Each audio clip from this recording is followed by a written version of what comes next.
Evolutionists claim that humans have existed for around 200,000 years. If this were true, at the observable rate of population growth, by now there would be more human beings than there is space in the observable universe. The creation model is instinctively much more reasonable. Assuming 8 survivors of the flood 4,300 years ago, a steady doubling of the population over time brings us to precisely the number of people currently living on Earth. This seems academic. Of course, I just had to investigate.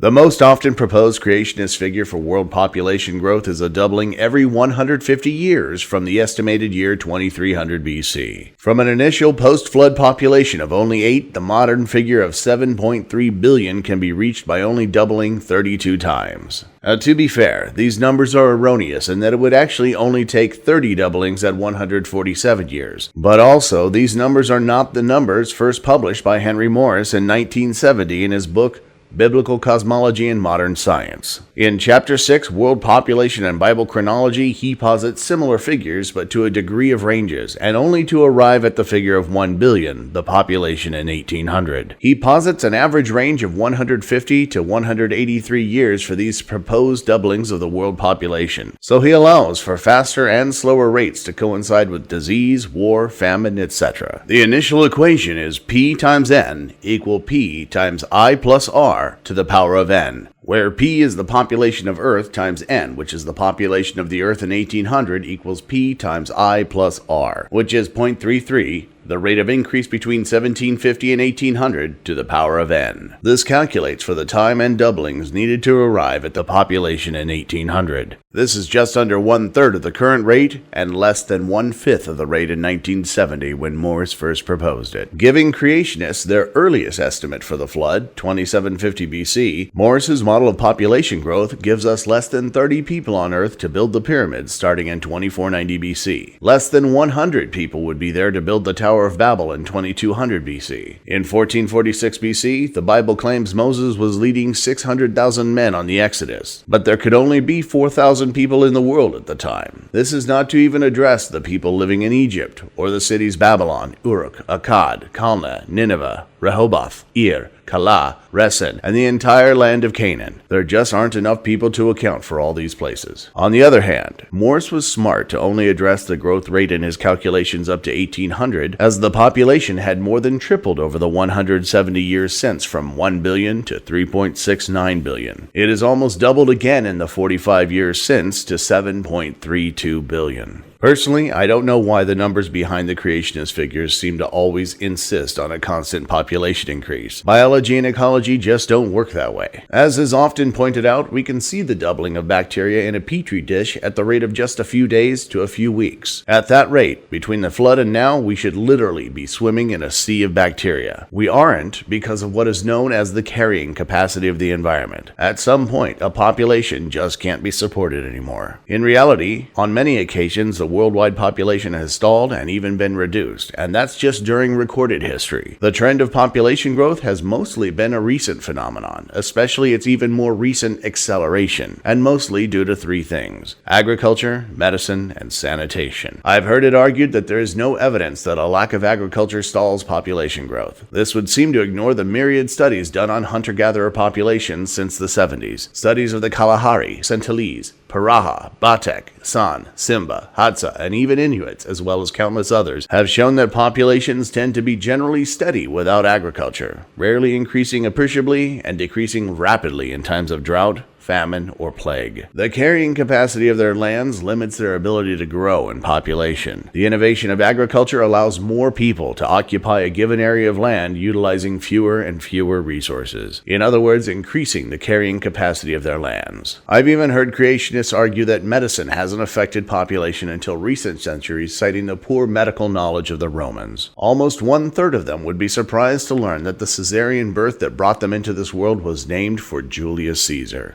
Although he himself wasn't actually born this way, it was a procedure practiced in Roman times as a last resort. Across the pond in South America, the Incans and Aztecs were performing brain surgery. Although both of these surgeries were brutal by today's standards, they were far and away better medical practices than in the hunter-gatherer and early agrarian societies. Now, I highly doubt anyone would question the value of sanitation, but just in case, modern standards have contributed to the skyrocketing of recent population growth. It seems that Henry Morris would also agree, since his calculations were derived from growth rates between 1750 and 1800. Soon after that, along with the Industrial Revolution, the germ theory of disease was proposed and sanitation laws became more and more common. In 1960, Edward Deevey published his article, The Human Population in Scientific American. He studied the carrying capacities of several different locations and deduced more from climatary clues from earlier sites. He deduced a worldwide population of 1 million individuals between 200 and 300,000 years ago, just about the time that primitive humans developed agriculture. At this point, the data shows a significant increase over 4,000 years to 86 million and continues to accelerate to this day. Since Deevey's study, several other researchers have done similar studies and have all come to virtually the same results. The question some creationists have asked is, if we've been here so long, why did it take so long for people to invent agriculture, medicine, and sanitation? They may as well ask, why did it take thousands of years to discover industry? But that question will be answered along with many others in next week's episode. The question I have is, if humanity grew to such a great level in just about 1,500 years before the flood, shouldn't the creationist population chart look like this? What stunted human growth for so long? If the answer is that a lack of a firmament stunted population growth by degrading DNA, shouldn't the chart look like this then?